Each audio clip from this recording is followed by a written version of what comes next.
Hello class 7th, welcome back to your computer classes. I am Rohit Singh and today we are going to start a new chapter in your computer book. That is chapter number 8, Formula and Function in MS Excel. You must be thinking why I am skipping all these chapters between, as you already know that ICSE has reduced your syllabus, so there are only 5-6 chapters in your syllabus for this session. So I am skipping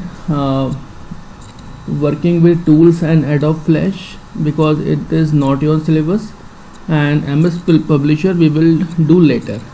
This chapter is very interesting and of your use. Formula and function in MS Excel, ये ऐसा chapter है जो life time आपके काम आएगा. सो इस chapter को बहुत ध्यान से देखिएगा, बहुत ध्यान से समझिएगा, क्योंकि अगर आप ये सीख गए तो आपको लाइफ टाइम ये बहुत काम आने वाला है. सो आज हम क्या क्या बात करने वाले हैं. Topic to be discussed formulas and cell reference.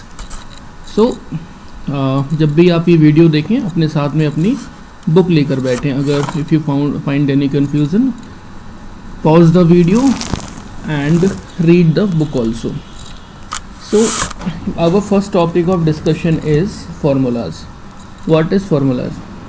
So a formula can be used for simple calculation like addition, subtraction, multiplication and division.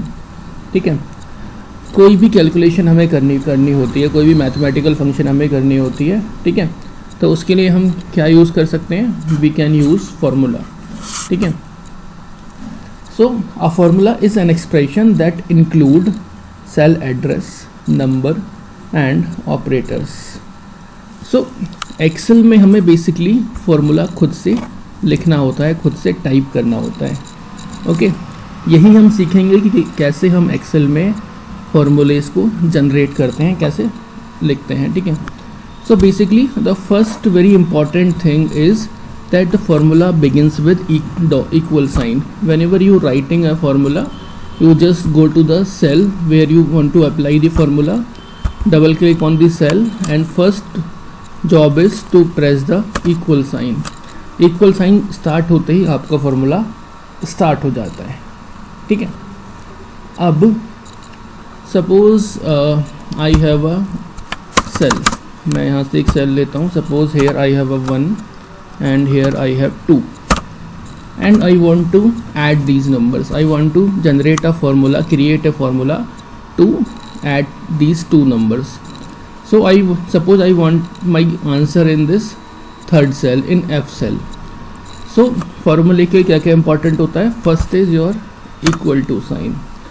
अब आता है आपका सेल रेफरेंस. अब सेल रेफरेंस क्या होता है? जिस सेल पर आप फार्मूला अप्लाई करना चाहते हो, जिस सेल का आप रेफरेंस ले रहे हो. Suppose if I am into this cell is which row is D, sorry column is D and row is third. ठीक है, यहाँ से आपको दिख रहा है कि आप डी रो में हो, सॉरी डी कॉलम में हो और थर्ड नंबर की रो में हो. तो उसका सेल रेफरेंस क्या लिखा हुआ आगे आपने आप? D3. ठीक है, now I want to add, so I will press the plus button. Now अब मुझे इसमें क्या ऐड करना है? I want to add 2, so I will give the reference of this cell. So I will click on this cell. अपने आप क्या आ गया? E3. ठीक है, अब क्या करूँगा मैं? I will press enter. So my answer becomes 3.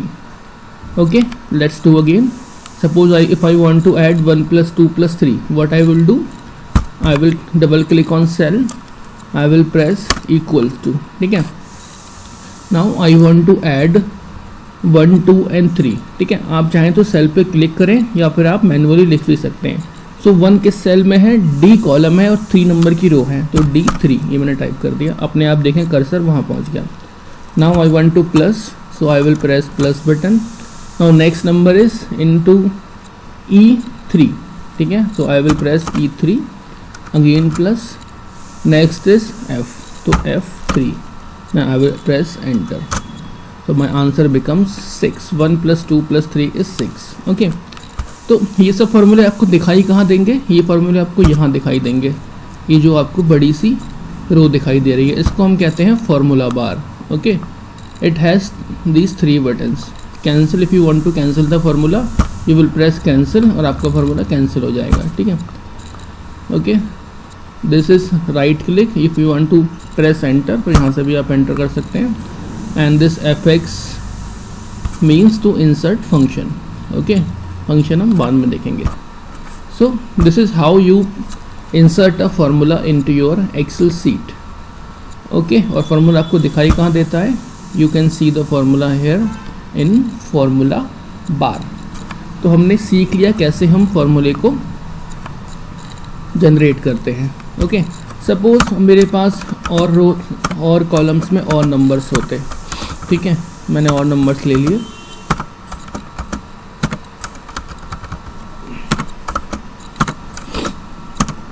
Now I want to add all these numbers. मुझे इस रो को भी ऐड करना है, इस रो को, बाकी सब रोज को मुझे ऐड करना है. तो इज इट नेसेसरी कि मुझे ये फार्मूला बार बार लिखना पड़े? I need to write D4 plus E4 plus F4 then D5 E5 F5. No, the answer is no. आपको फार्मूला बार बार नहीं लिखना पड़ता. आप करेंगे क्या? जहाँ पर फार्मूला आपने एक बार लिख दिया, सपोज मैंने यहाँ पर फार्मूला लिखा हुआ है D3 plus E3 plus F3. अब करना क्या है मुझे? इसके राइट टॉप कॉर्नर में जैसे मैं आऊँगा तो प्लस का बटन बन जाएगा और यहाँ से मुझे ड्रैग कर देना है. लेफ़्ट क्लिक करूँगा माउस का और इसको मैं नीचे की तरफ ड्रैग कर दूँगा. अभी फार्मूला क्या होगा? ये फार्मूला अपने आप ही बाकी कॉलम्स में, बाकी रोज़ में भी कॉपी हो जाता है. देखें, अब देखिए फार्मूला अपने आप क्या हो गया? D4 plus E4 plus F4. अगले वाले में क्या हो गया? D5 plus E5 plus F5 और इसके नीचे क्या हो गया?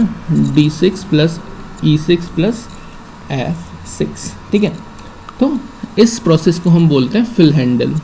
ठीक है, कि हम फार्मूले को अपने आप ही बाय डिफ़ॉल्ट ड्रैग करके बाकी कॉलम्स में भी फिल कर लेते हैं. ठीक है, तो इसको हम बोलते हैं फिल हैंडल. ओके, तो आई होप आपको समझ में आया हो कि कैसे हम फार्मूले को इंसर्ट करते हैं और कैसे हम फार्मूले को बाकी सेल्स में भी कॉपी करते हैं.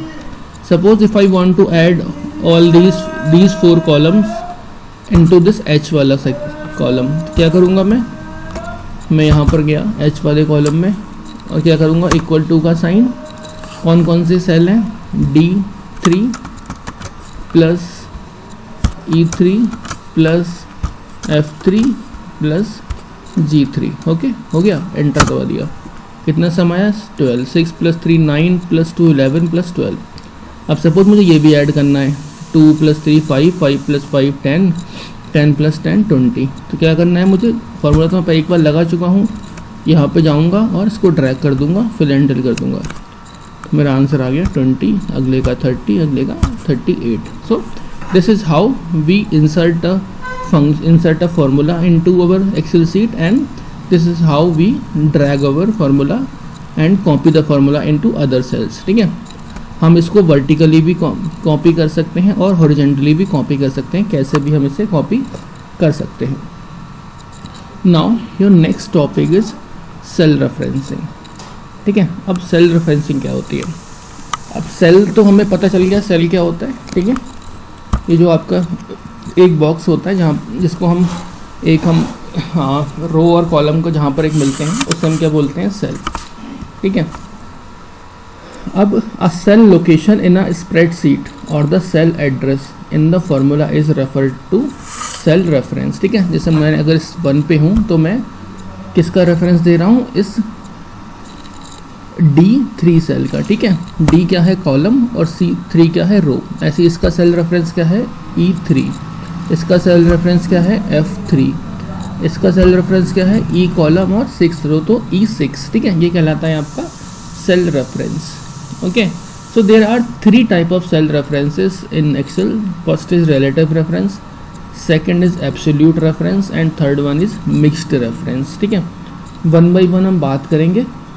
ठीक है, ये जो हमने अभी किया that was basically relative cell reference. So when you create a formula, reference to a cell or range of cell are usually based on the position of relative of cell. Whenever you copy or move the formula to another cell, the reference cell automatically gets changed. This is called cell referencing. ठीक है, जैसे हमने क्या किया था, suppose मैं यहाँ पे था, मैंने फार्मूला लगाया D3 + E3 + F3 + G3, ठीक है। और जैसे ही मैंने इस फार्मूले को ड्रैग किया तो क्या हुआ, अगले सेल में अपने आप ही उनकी वैल्यू चेंज हो गई। 3 से क्या हो गई 4, D4 हो गया, E4 हो गया, F4 हो गया, G4 हो गया। नेक्स्ट में क्या हो गया, D5 हो गया, E5 हो गया, F5 हो गया, G5 हो गया। और इसमें क्या हुआ, D6, E6, F6 और G6, ठीक है। तो हुआ क्या, ड्रैग करने से, कॉपी करने से मेरी सेल की वैल्यू भी चेंज हो गई। यहाँ पर सेल मेरा 4 सेल चल रहा था, यहाँ पर वो थर्ड, यहाँ पे 4 हो गया, यहाँ पर 5 हो गया और यहाँ पे 6 हो गया। तो ये कहलाती है आपकी रिलेटिव रेफरेंसिंग, ठीक है। कि जैसे जैसे आप अपने फॉर्मूले को ड्रैग करते हैं, ड्रैग करने की वजह से वो अपने आप ही सेल की लोकेशन को चेंज कर लेता है, ठीक है। हमने 3 यहाँ पे 3 दी थी, मगर जैसे हमने इसको ड्रैग किया उसने अपने आप इसको चेंज करके 1 से बढ़ा दिया, 4 कर दिया, यहाँ पर 5 कर दिया, यहाँ पर 6 कर दिया, ठीक है। ये कहलाती है रिलेटिव सेल रेफरेंसिंग, जहाँ पर आपके reference cell automatically gets change, जहाँ पर वो अपने आप ही चेंज हो जाते हैं, ठीक है। अब बात करते हैं, एक एग्जांपल भी मैंने प्रिपेयर किया है आपको दिखाने के लिए, दिखा देता हूँ एक बार। सपोज देयर आर 4 स्टूडेंट्स, इनके नाम है A, B और C, D। अब इनके मार्क्स हैं 90, 80, 95 and 85, okay. Now I need to calculate the percentage of these students, और टोटल मार्क्स क्या हैं एग्ज़ाम के 100। तो कैसे कैलकुलेट करूँगा, फार्मूला लगाऊंगा। सपोज ये मेरा परसेंटेज का कॉलम है, क्या करते हैं, इक्वल टू का साइन लगाते हैं। मार्क्स किस कॉलम में है, इसमें है, इस पर क्लिक किया, D8, ठीक है, D8 हो गया। अब क्या करते हैं, परसेंटेज कैसे निकालते हैं, इंटू 100 करते हैं, परसेंटेज अभी आपने पढ़ा भी था, इंटू 100, और डिवाइड किससे करते हैं, टोटल से। टोटल मार्क्स किस वाले कॉलम में है, टोटल मार्क्स आपके इस कॉलम में है D7 में, ओके। और एंटर किया तो कितनी परसेंटेज आ गई, 90%, ओके, सही है। 90 आउट ऑफ 100 कितने परसेंट होंगे, 90%। अब मैं अगर इस फॉर्मूले को ड्रैग करूँगा तो क्या होगा, ऑब्वियस सी बात, ये अपने आप चेंज हो जाएगा। मगर अब देखें यहाँ पर हमारे पास गलत आ रही है वैल्यूज़, 80 को दिखा रहा है 88%, 95 को दिखा रहा है 118%। ऐसा क्यों हो रहा है, इसको जानते हैं। देखिए यहाँ तो हमारा फॉर्मूला ठीक है, D8 × 100 अपॉन D7, ठीक है। D7 क्या था आपका, आउट ऑफ मार्क्स। अब जब मैं इस कॉलम में आया तो क्या होगा, सेल रेफरेंस की वजह से क्या हो जाएगा, वो अपने आप उसकी वैल्यू इंक्रीज हो जाएगी। D7 से क्या हो गया, ये D8 हो गया। दैट मीन्स इसने क्या किया, इसने ये वाली वैल्यू ले ली, 90 वाली। ऐसे यहाँ पर क्या हुआ, चेंज होके ये D9 हो गया, तो उसने कौन सी वैल्यू ले ली, ये 90 की, ठीक है। तो क्या हो रहा है, रिलेटिव सेल रेफरेंस की वजह से वो अपने आप 1 by 1 उसकी वैल्यू चेंज हो रही है, ठीक है। तो यहाँ पर काम आता है हमारे पास एब्सोल्यूट सेल रेफरेंस, ठीक है। अब एब्सोल्यूट सेल रेफरेंस क्या होता है, अब मुझे करना क्या है कि मुझे ये वैल्यू फिक्स कर देनी है अपनी 100 वाली, ओके। क्योंकि जैसे मैं ड्रैग कर रहा हूँ तो भाई वो D7 से D8 कर देता है, D8 से D9, D9 से D10 कर देता है। तो यहाँ पर हमें काम आता है एब्सोल्यूट सेल रेफरेंस। अब एब्सोल्यूट सेल रेफरेंस क्या होता है, basically in absolute cell reference when you do not want to change the address of cell while copying, ठीक है। जब हम सेल का एड्रेस चेंज नहीं करना चाहते, जब हम सेल को कॉपी कर रहे हैं, ठीक है, हम अपने फॉर्मूले को कॉपी कर रहे हैं, तो वहाँ पर हम यूज़ करते हैं एब्सोल्यूट सेल रेफरेंस का। और हमें करना क्या होता है, हमें डॉलर साइन यूज़ करना होता है, ठीक है। अब डॉलर साइन यूज़ करने से क्या होता है, ये जो मेरा कॉलम है, ठीक है, D7, इसकी मुझे वैल्यू फिक्स करनी कि D7 चेंज ना हो, D7 का D7 ही रहे। तब मैं क्या करूँगा, यहाँ पर मैंने फार्मूला लगाया D7, ये रहा, ठीक है। तो क्या करूँगा, मैं एक डॉलर का साइन यूज़ करूँगा D से पहले, और एक डॉलर का साइन यूज़ करूँगा 7 से पहले। तो इससे होगा क्या, इससे आपकी जो D कॉलम है वो फिक्स हो जाएगा, और जो 7 नंबर का कॉलम है वो भी फिक्स हो जाएगा। इससे मेरा जो पूरा सेल है ये D7, ये मेरा फिक्स हो गया, ठीक है। अब जो मेरी वैल्यू है, जब मैं सेल को कॉपी करूँगा फॉर्मूले को, तो वो मेरी वैल्यू चेंज नहीं होंगी, वो हमेशा मेरा D7 ही रहेगा, ठीक है। देखें करके, यहाँ पे मुझे फार्मूला लगाना है, ठीक है। ये मैंने फार्मूला लगा दिया, D8 × 100 अपॉन $D $7, ठीक है। अब मैं इसे कॉपी कर देता हूँ, मैंने इसे कॉपी किया। अब देखिए 80% ही आया, 90% ही आया और 85% ही आया। अब फार्मूला बार पे जाके देखोगे तो ये D7 ही रहा, यहाँ भी ये D7 रहा और यहाँ भी ये D7 रहा। ओके, तो एब्सोल्यूट सेल रेफरेंस क्या हुआ? Whenever we do not want to change the address of the cell we use absolute cell referencing, ठीक है। इससे क्या होगा, आपका जो सेल आप चूज करोगे उसकी वैल्यू फिक्स हो जाएगी, ना उसकी रो चेंज होगी ना ही उसका कॉलम चेंज होगा। Okay, this is called absolute cell referencing. Okay, ये रिलेटिव का एग्जांपल एक बार रह गया था, एक बार हम इसको भी दिखा देते हैं। ये तो बड़ा सिंपल है, आपको क्या करना है, 3 सब्जेक्ट्स हैं 1 2 3, इनका टोटल करना है। कैसे करेंगे आप सीख ही चुके हैं। सब्जेक्ट 1 का कौन सा कॉलम है, ये है D7, इसमें प्लस करना है मुझे E7 और इसमें मुझे प्लस करना है F7। तीनों आ गए, प्लस किया, टोटल आ गया 72। और इसी फार्मूले को मैं ड्रैग कर दूं तो बाकी रोज़ का भी सम हो जाएगा, 73, 65 एंड 77।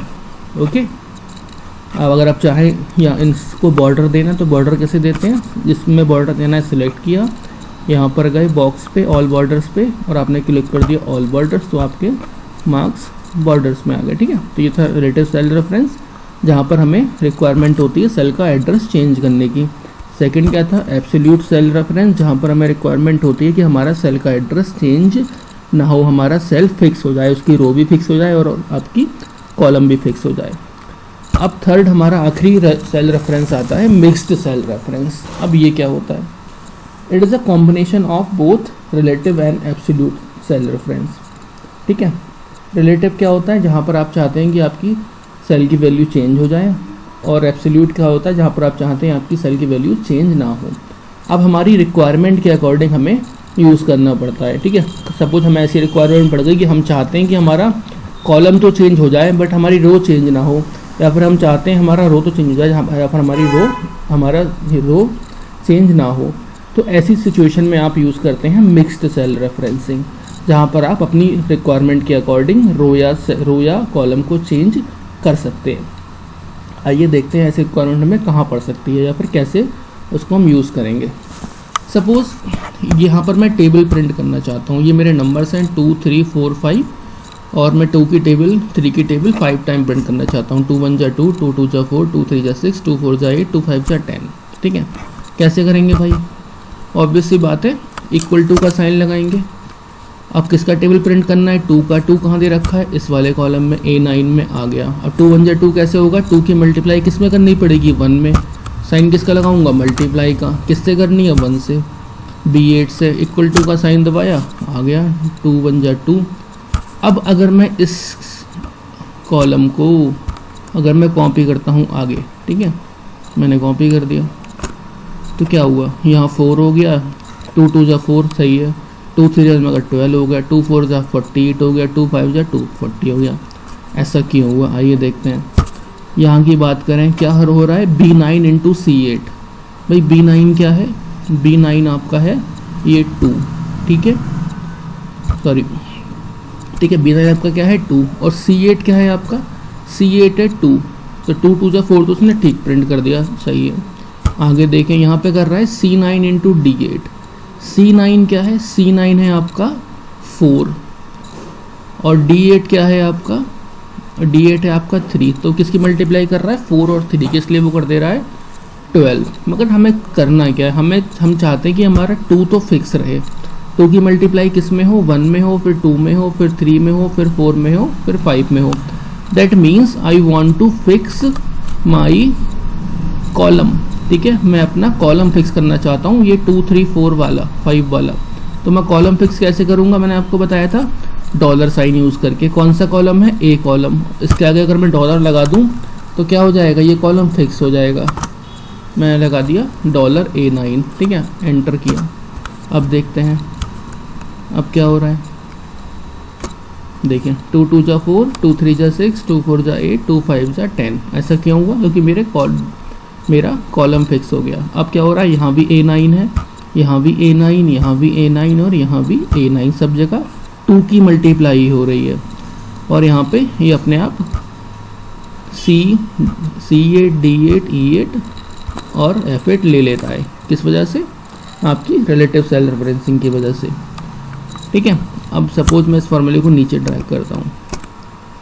अब यहाँ क्या हो गया भाई, यहाँ 3 1 जा 6 आ रहा है, 4 1 जा 24 आ रहा है। ऐसा क्यों? यहाँ देखें हमारा कॉलम, हमारा A तो कॉलम फिक्स हो गया, ठीक है, ये हमारा कॉलम फिक्स है, मगर जो हमारी अगली वैल्यूज़ हैं वो चेंज होती जा रही हैं। देखें जो हमारी रो की वैल्यूज़ हैं वो 9 तो ठीक थी, मगर यहाँ पर 10 हो गई, यहाँ पर 11 हो गई, यहाँ पर 12 हो गई, वो तो ठीक है, 2 3 4 5, मगर B की वैल्यू B 8 है, फिर B 9 है, फिर B 10 है। दैट मीन्स वो मल्टीप्लाई किससे कर रहा है? B8 क्या था? B8 आपका 1 था, सही था। B9 में क्या हो गया? B9 हो गया 2, तो 3 2 जा 6, सही हुआ। मगर B10 क्या हो जाएगा? B10 है आपका 6, तो 6 4 जा कितना कर देगा वो? 24, इसलिए उसने 24 कर दिया। अब मैं क्या चाहता हूँ कि भाई मेरे ये भी फिक्स हो जाए, मेरे कॉलम जो हैं 1 2 3 4 5 मुझे इनमें ही मल्टीप्लाई करनी है। 3 1 जा 3, ठीक है, 3 2 जा 6, 3 3 जा 9, तो मुझे अपने ये रो भी फिक्स करनी पड़ेंगी। मेरी मल्टीप्लाई 8 में ही हो, C8 यहाँ पर जाके C8 में हो, यहाँ पर जाके D8 में हो, यहाँ पर जाके E8 में हो, तो मैं क्या करूँ? मैं अपना रो भी फिक्स कर दूँ। अब मैं रो कैसे फिक्स करूँगा? रो कौन सी होती है? रो ये होती है 8 9 10। तो मैं अगर रो के सामने भी अगर डॉलर का साइन फिक्स कर दूँ तो मेरी रो भी फिक्स हो जाएगी। मैंने डॉलर का साइन लगा दिया 8 के आगे, तो अब क्या हुआ? मेरा 8 नंबर वाला जो रो है वो फिक्स हो गया। अब 8 नंबर वाला रो मेरा चेंज नहीं हो सकता। ठीक है, अब मैं देखूँ ड्रैग करके इसको, ये फार्मूला सब जगह आ जाएगा। अब देखें 3 1 जा 3, 4 1 जा 4, 5 1 जा 5। ऐसा क्यों हुआ? क्योंकि मैंने 8 नंबर की रो को फिक्स कर दिया। जो भी मल्टीप्लाई होगी 8 नंबर की रो से ही होगी, 1 से 2 से 3 से 4 से। अब इसी फार्मूले को मैं ड्रैग कर दूँ आगे। देखिए 3 2 जा 6, 3 3 जा 9, 3 4 जा 12, 3 5 जा 15। ऐसे मैं इसको आगे ड्रैग कर दूँ, 4 का टेबल भी ठीक आएगा। 5 को ड्रैग कर दूँ तो 5 का टेबल भी ठीक आएगा। ठीक है, ऐसा कैसे किया मैंने? Just because of mix cell referencing, कि मैंने एक बार तो अपनी कॉलम फिक्स कर दिया, A कॉलम, और क्योंकि मुझे ये वाले कॉलम चाहिए थे 2 3 4 5, तो मैंने अपने कॉलम फिक्स कर दिए। और मुझे ये रो भी चाहिए थी 1 2 3 4 वाली, ये अपने आप बढ़े ना, तो मैंने क्या करा? रो भी फिक्स कर दी।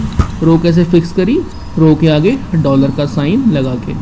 तो जहाँ पर हम अपनी रिक्वायरमेंट के अकॉर्डिंग मिक्स्ड रेफरेंसिंग यूज़ करना चाहें, वहाँ पर हमें क्या करना होता है? वहाँ पर हम रिलेटिव और एब्सोल्यूट दोनों रेफरेंसिंग यूज़ करते हैं। रिलेटिव रेफरेंसिंग में हम क्या करते हैं? अपनी कोई भी वैल्यू बढ़ा सकते हैं कॉलम या रो की, और एब्सोल्यूट में क्या कर सकते हैं? हम अपनी कॉलम या रो की वैल्यू को फिक्स कर सकते हैं। ठीक है, तो यहाँ पर हमारी दोनों रेफरेंसिंग यूज़ हुई, इसलिए इसे हम क्या कहते हैं? Mix cell referencing.